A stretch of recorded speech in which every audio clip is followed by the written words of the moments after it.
Gothic Tales of Terror. This collection of short stories contains several Gothic tales to bear macabre and chilling witness. These tales are designed to unsettle you, just a little, as you sit back and take in their words as they lead you on a walk to places you'd perhaps rather not visit on your own. These stories are read for you by many readers, including Ghizela, Rowe and Richard Mitchley.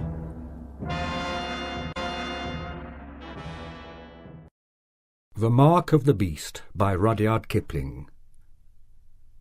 Your gods and my gods, do you or I know which are the stronger?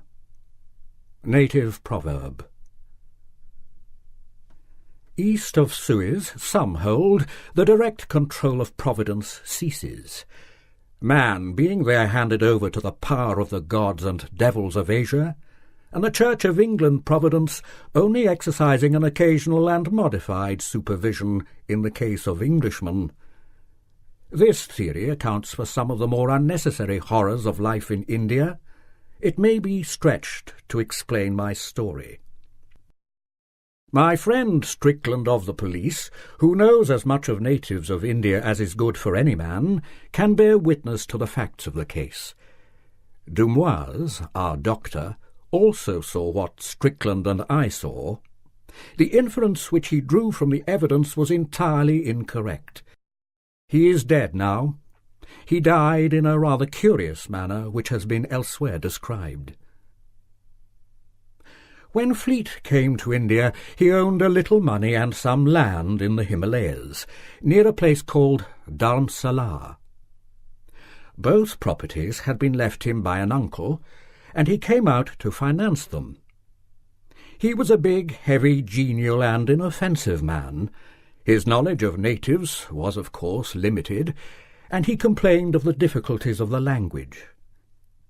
He rode in from his place in the hills to spend New Year in the station, and he stayed with Strickland. On New Year's Eve there was a big dinner at the club, and the night was excusably wet. When men foregather from the uttermost ends of the empire, they have a right to be riotous.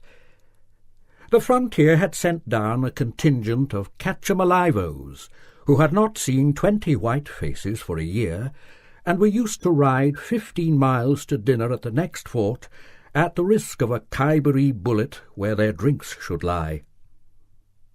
They profited by their new security, for they tried to play pool with a curled-up hedgehog found in the garden, and one of them carried the marker round the room in his teeth. Half a dozen planters had come in from the south, and were talking horse to the biggest liar in Asia, who was trying to cap all their stories at once. Everybody was there, and there was a general closing up of ranks and taking stock of our losses in dead or disabled that had fallen during the past year. It was a very wet night, and I remember that we sang Auld Lang Syne with our feet in the Polo Championship Cup and our heads among the stars, and swore that we were all dear friends. Then some of us went away and annexed Burma, and some tried to open up the Sudan, and were opened up by the Fuzzies in that cruel scrub outside Suakim, and some found stars and medals, and some were married, which was bad, and some did other things, which were worse, and the others of us stayed in our chains and strove to make money on insufficient experiences.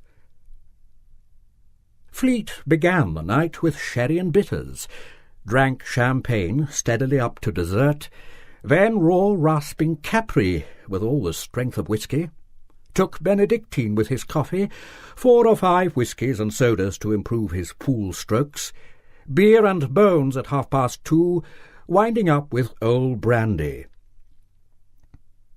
Consequently, when he came out at 3:30 in the morning into 14 degrees of frost, he was very angry with his horse for coughing, and tried to leapfrog into the saddle. The horse broke away and went to his stables, so Strickland and I formed a guard of dishonour to take Fleet home. Our road lay through the bazaar, close to a little temple of Hanuman, the monkey god, who is a leading divinity worthy of respect.